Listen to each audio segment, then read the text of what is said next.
That was interesting. Rhonda, So,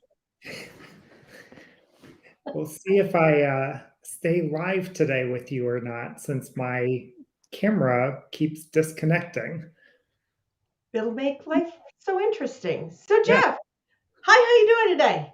I'm good. How are you? I'm doing well, thank you. Whoops, that's not what I wanted to do. We're doing great today on this. This makes life really interesting. So, as we get started, we're talking about the power of habit for business success. So, one habit that we've um, been somewhat successful in, but not necessarily always, is asking people who are with us live to let us know they're here and just type into the chat um, who they are, what they're here for, um, so that we know who's here. And to also say, as we go through our conversation today, please engage in the conversation. We can't type back to you, but we can respond to your chat in our conversation. And quite frankly, it makes it even more interesting when we engage with the people who are here watching with us live.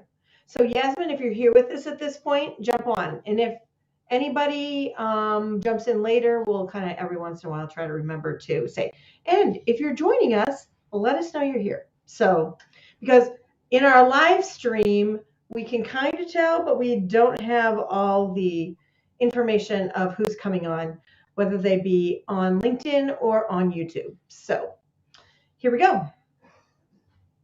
So today, as I said, we're talking about um, developing habits for business success. And it's really interesting to think about this. What prompted this topic was number one, we talked about it last week about the habits we need to create so that we can be successful in reaching our goals, our aspirations for the coming year, which you have the opportunity to do the planning using the process that we talked about by watching the videos that we had. And as of next week, we'll be able to tell you, oh boy, Jeff's going in and out on me. This is going to be an interesting day, Jeff. It is. Huh. I'm trying to think about what kind of habit that has to do with. It could be that you're tired of hearing me talk and you're just remotely kicking me off and back on. So strange. No, I am definitely not tired of hearing you talk because we have established over time that if we talk together, it's much more interesting and engaging for both us and the people that we're talking with. And that if I do it by myself, what's supposed to be a 30-minute live stream ends up being about 15 minutes, which is hard to believe because, and here I am back on my own on the screen. I can see him. It's just he's flying in and out, and it may be an internet thing, not your camera, Jeff, because I just noticed that your internet was going down to virtually zero. So, in other words, it was 0 bars and it was red. So, I don't know if there's anything you can do from that standpoint, but that may be what's going on. Anyway, back to habits and yeah. So James Clear, who wrote the book Atomic Habits, and by the way, is lives in Columbus, Ohio. Atomic Habits. Here. Really? I Yeah. didn't I did not know that. I've told a million people that because when I listened to him on Brene Brown's podcast, that came up in the conversation.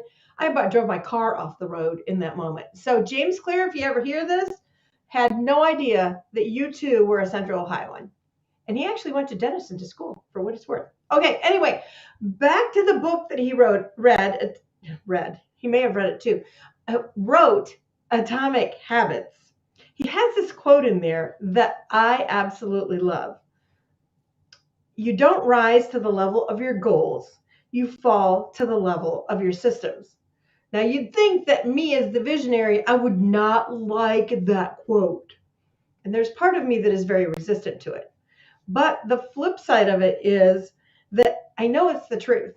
And while my systems may not be the intricate systems that some people have, I definitely have systems that I have learned that I need to use because if I don't, things don't go so well. and we don't get where we need to go.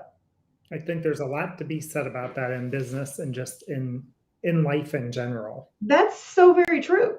Absolutely.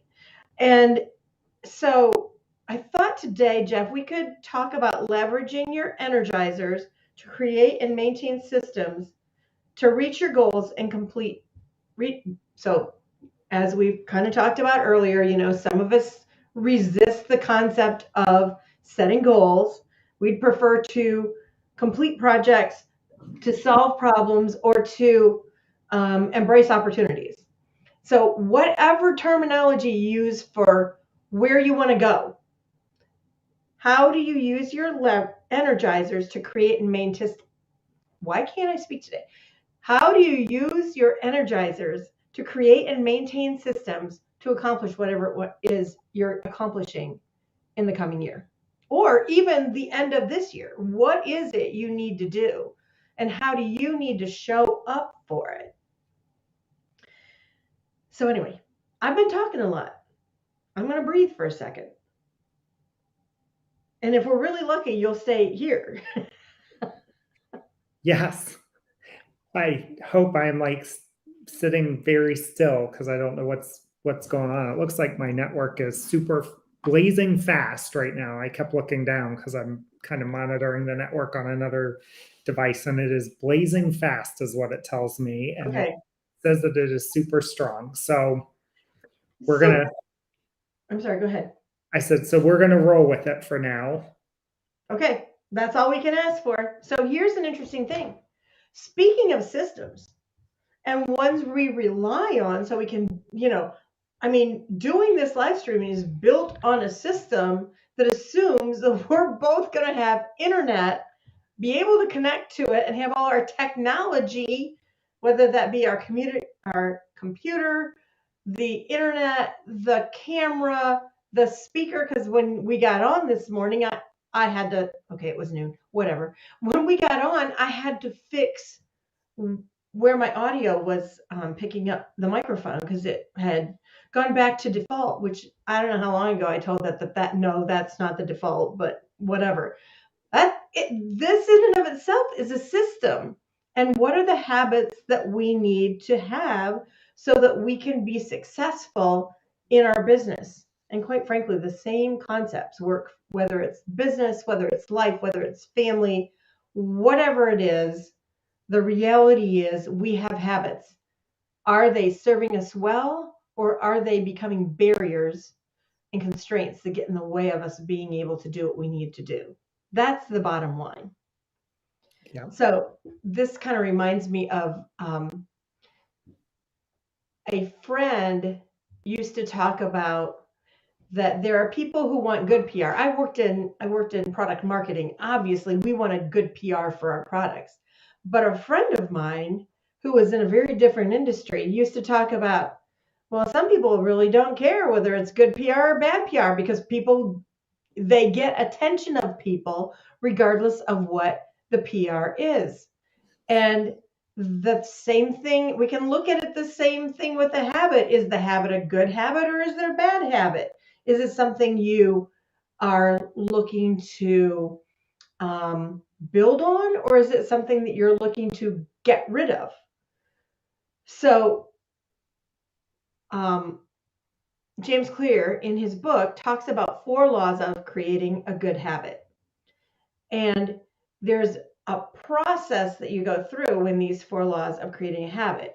First of all, you think about a cue that reminds you of the habit, a craving that you want to do the habit. Usually, if there's a craving, I don't think of it as being a positive thing, but that's just, what Rhonda Peterson said. Your response to the craving, and then the reward you get. So on the cue, you want to make it obvious. If there's a cue for do that thing, make it obvious. Okay, this is a really very simple thing, but I want to brush my teeth in the morning. So the toothbrush is in the toothbrush holder that's on the sink that, where you're getting ready. That is a cue. Oh, brush your teeth. Craving, I'm not sure what that is. Is it like your teeth feel icky? What? breath. Minty fresh breath. That is a very positive one, which makes it very attractive. And I just lost him. I'm okay. I'm still here. I'm trying to figure out how that relates to the make it attractive part with the minty fresh breath. This Okay. mic wasn't on the screen. That's what made it attractive. It just went blank. Whatever. Okay.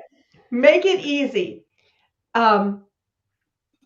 So on the brush your teeth in the morning, make it easy is the toothpaste and the toothbrush are right there available to you, and you don't have to go rooting around for where is my toothbrush and where is my toothpaste. And if you think about if you've ever traveled and the bathroom in the hotel where you were did not have a sink that had enough space for you to have all your stuff on there. I know nobody else has ever had this experience.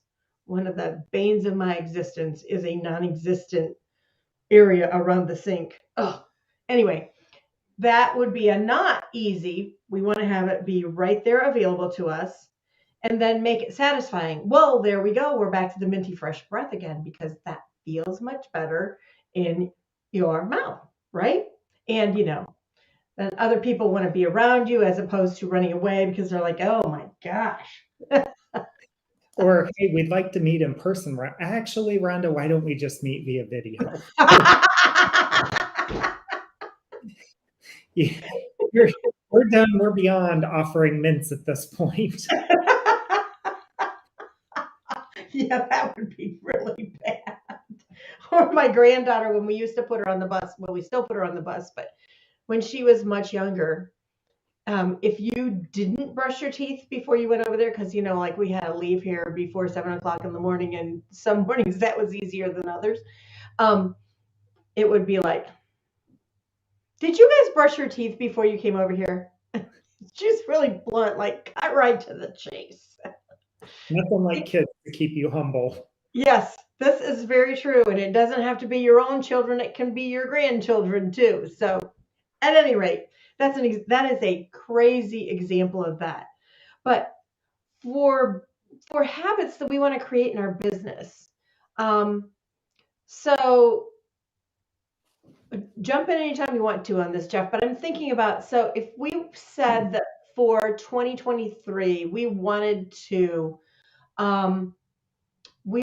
develop relationships with bankers because that's how we were going to connect to our clients. We were serving the same people as small business bankers.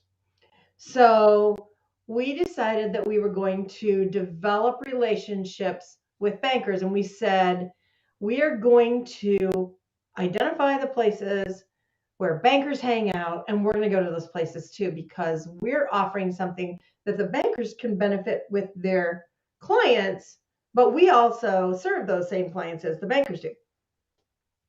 So a habit would be, how are we going to find those places, and when are we going to go there? And okay, systems guy, how are we developing a habit around this? What's the cue that makes it really obvious that we need to go to some sort of networking event where bankers are? So for me, it's scheduling things on my calendar. So what I would likely do in that is schedule some time weekly that maybe it's a weekly planning, right? Trying to look at what events are coming up over the next 2 weeks that I need to register for.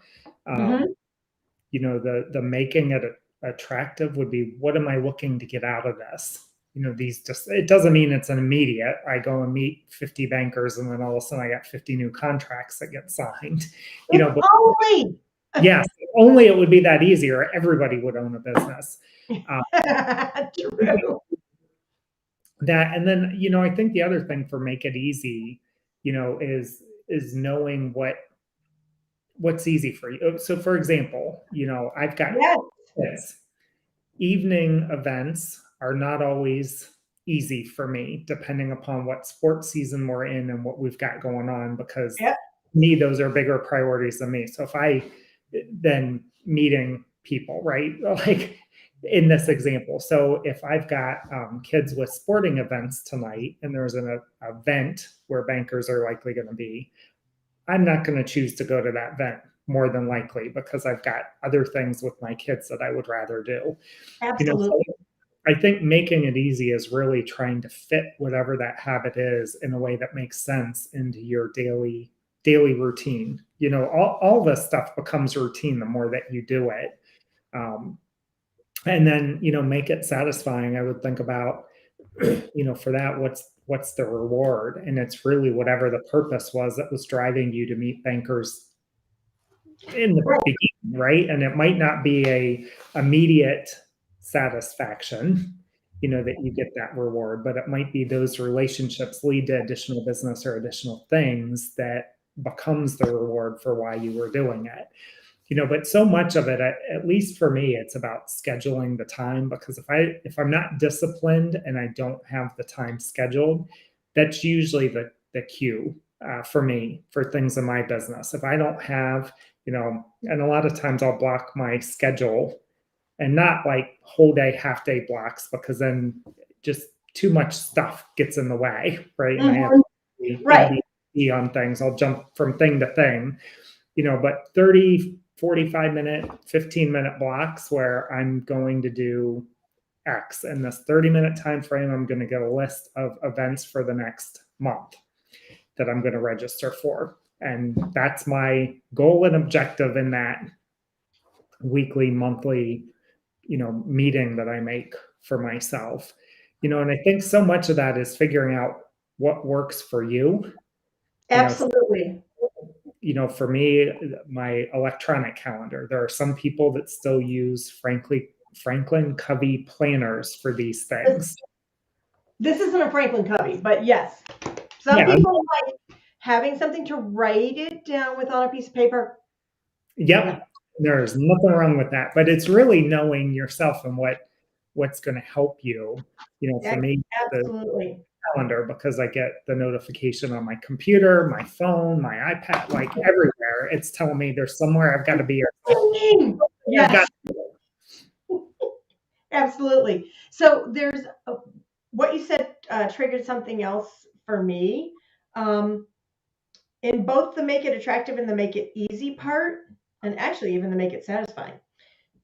If you're approaching this in ways that work with your energizers, the things that you're intrinsically motivated to do, that your reward is the doing of the thing, that doesn't work with everything. But if you can find ways to engage, to get to your goals, to solve your problems, to to complete your projects in ways that energize you, it automatically follows through that process, because it's not something you're resistant to doing. You want to do it to begin with. It's like when you were talking about you're not going to go to a meeting in the evening, and that's a really good point. How does this fit with the rest of your life and everything else that you're doing? Yeah. But I know, because I've been around you long enough, that being part of your kids' sports and being able to attend those things is really important for you. That is a very high priority in this season of your life. And so you have to understand that when you're creating your habits need to reflect your priorities and who you are, both as an individual and as a business owner. It's all interrelated. It's all one holistic whole. That's kind of redundant, a holistic whole. Yeah. What I was just thinking of too with this, that I think is important as a business owner. So there could be habits that you want to create to drive your business forward. And being a business owner does not mean that you have to do that. You might need to find someone either on the team or outsource. So, in my case, one of the habits that, owning a business, a good hygiene habit to have is to keep your books updated, right? Yes. And just once a year, try and figure out and tally up receipts and figure stuff out, right? Like you should have kind of this monthly close, and you close your books every month, you know who owes you money, who, you know, whatnot. I know that's a good habit, and I know it's something that needs to be done. I don't want to do it. And my habit is I've outsourced that to someone else. I pay another company to handle that for me. And what the reward is for me at the end of the month is, you know, so many days following the previous month's close, I get financial statements that are accurate, they're correct, and I don't have to do anything other than maybe answer an occasional question if there was something, Right. you know, abnormal that happened that someone doing that necessarily wouldn't know, you know, if there was a certain transaction or things. But I think that's another thing, you know, when you talk about making habits for the new year, just because you own the business doesn't mean you have to do it. I know you've got a great process and habit on how you create your content Yes. that works for you. Someone else, that might not work for them, or someone else might prefer to do their own financial accounting, bookkeeping stuff. Yeah, I don't. It's something that needs to be done, but I would rather pay someone to provide that service to me because it's not the best use of my time and it's a drainer. I can, Absolutely. but I don't like it, so it always falls to the bottom of my list to do. And then, you know, I'm usually a month and a half, 2 months out, and trying to forensically back into what I did, you know, 45 days ago. Yeah, that is so true. And both of us are like that on our accounting. Um, and I had a consultant tell me, gosh, 5 years ago, that because of the gifts and the strengths and the energizers that I have, there's going to be a lot of things that I need to outsource because the space that I'm in, who I am, how I'm wired, those detailed things are not my bailiwick. But I can go 50,000 feet much easier than most people can. I have no issue with seeing the forest for the trees. I don't get stuck in trees. That's, well, every once in a while I do, but the majority of the time I'm at forest level. That's just who I am. And that's okay. So I want to kind of jump in on a couple things you said here. One of them is I want to bring out that if we pre-decide on things that we're doing, if we pre-decide, I'm going to do it this way. So we're pre-deciding that this month I'm going to, on this day, spend a half an hour finding the places that I need to go to network and getting signed up for them and getting them on my calendar. Once we've pre-decided that we're going to do that, then we don't have to every month go, when am I going to do this? And what does that look like? We've already pre-decided. And many times it's getting that first decision made about when am I going to do this that puts us way behind the eight ball on those kinds of things. Another thing I wanted to bring up today is that when you focus on something, it strengthens it. So you need to focus on what you want. You focus on the new habit. So I was just kind of reviewing this morning, knowing that we were going to be talking about it today. And I think it's a very fascinating topic. And then I was listening to an Audible book about the power of belonging today, driving to an event. Speaking of events, and ironically, they were telling about a research study that was done. It's a research study about polar bears. No, not polar bears and climate change. Polar bears, as in, don't think about the polar bear. And when I told you not to think about a polar bear, Jeff, I bet what you did was thought about a polar bear. Yep. Yep, exactly. Because it's the power of suggestion. Well, they did this whole big survey and study around it and found out that, yeah, if you tell people not to think about something, guess what they think about? The Hey, thing you told them not to think about. hey, Rhonda, don't think about sending me $5,000 today. Good luck on that, Jeff. Will it work? No. Yeah, Well, Jeff, I might think about it a lot. And what I will be thinking is, are you kidding me, Jeff? yeah, no way that's going to happen. I mean, I would love to send you $5,000, but why? That was a Um, good one, Jeff. Yeah. yeah, I've got to throw those out there every once in a while. Yeah. One of the things that I think is important talking about new habits and creating them is how long does it take to get them to stick? Because I think the thing that I always think about is January 1st. January Hmm. 1st, everyone wants to lose weight, everyone wants to be healthier. Gym will be probably super packed in January, and come February, it'll be a ghost town. Maybe March if people It's lack. consistent. It's always this way. Yep. Hmm. Yep. Because New Year's resolutions don't work. So 3 weeks, 21 days. And you know why that is? It's neuroscience. Because neuroscience says that that's how long it takes to create a strong new neural circuit. And that's what creating a new habit is. It's establishing that new pattern in your brain that this is how I'm going to do this thing.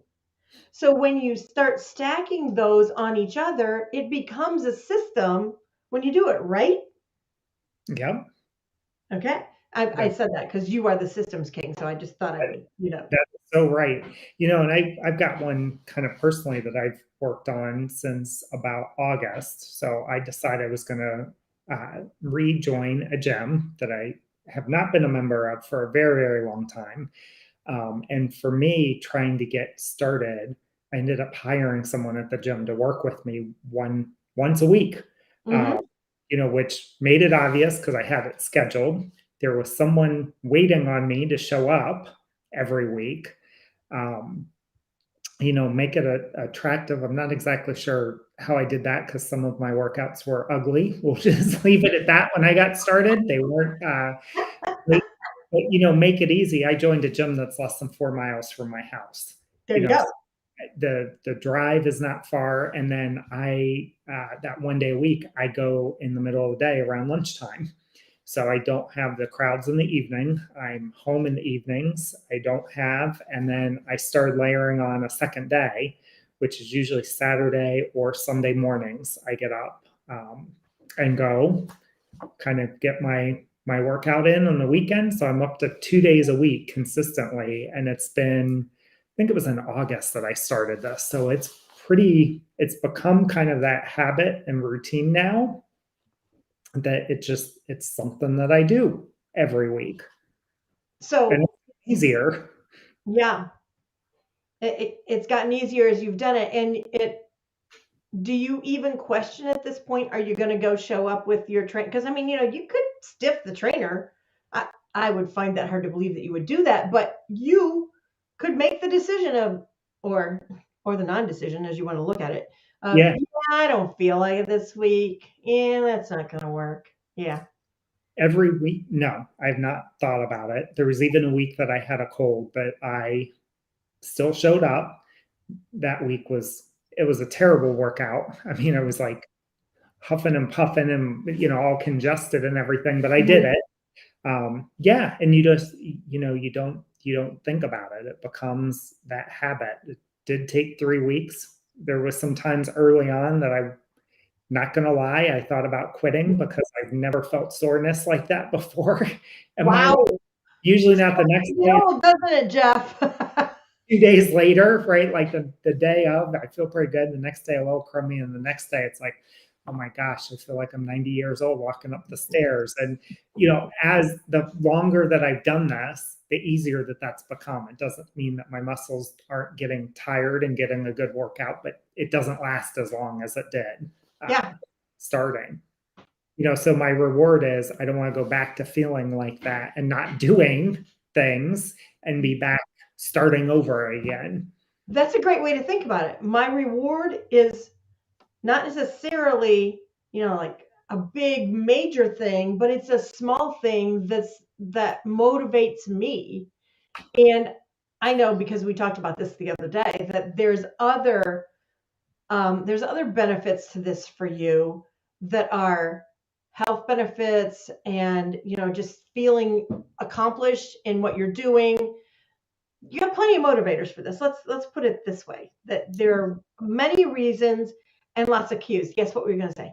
And say all that leads and spills over into business success then, right? Because as that kind of tie this back in, I was thinking about, okay, I kind of got us off here in this more personal habit. I'll bring this back a little bit.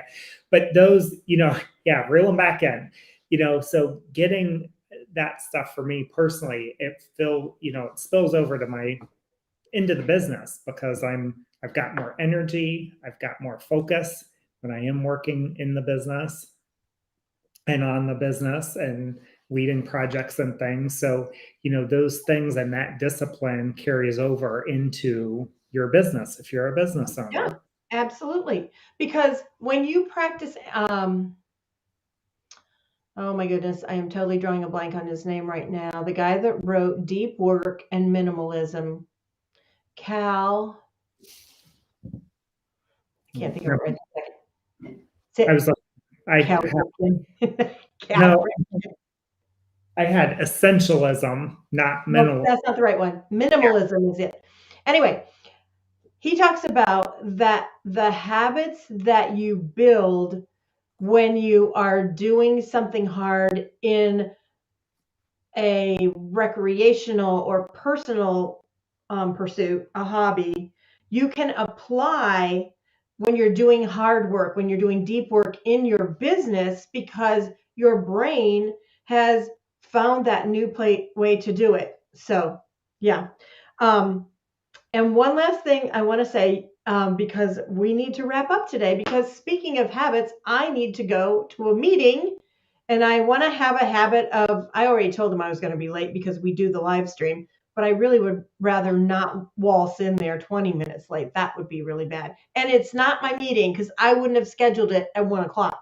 But anyway, another thing to think about from the standpoint of what your brain is telling you is to use I am statements instead of I will statements. So, for instance, if we're talking about the going to the gym and the working with the trainer, it would be I am working with the trainer and I am strong, as opposed to I will work at the trainer and I will get stronger. Your brain treats that differently when you say I am than when you say I will. Yeah, that's a great tip. So tying that into things that you're thinking about for your business and your 2023 plans. Yes. I am versus I will do these things. I am going to ... No, not I am going to. That is future focused. I am currently. I am networking with, using our example from the beginning, I am networking with bankers as partners in serving small but mighty business owners. Got it. That's a very different way of thinking about it. And that's part of when Teresa was here a couple weeks ago, when we talked about her book, Do What Matters. In the real life process, you talk about your areas of focus, and the way you describe it when you write down your area of focus is you say, I am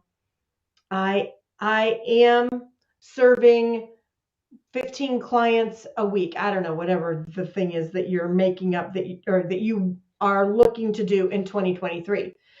I actually had a client who I was coaching through this process, and she had written everything down as I will, whatever the thing she was doing in her area of focus. And we talked through that in that specific coaching session.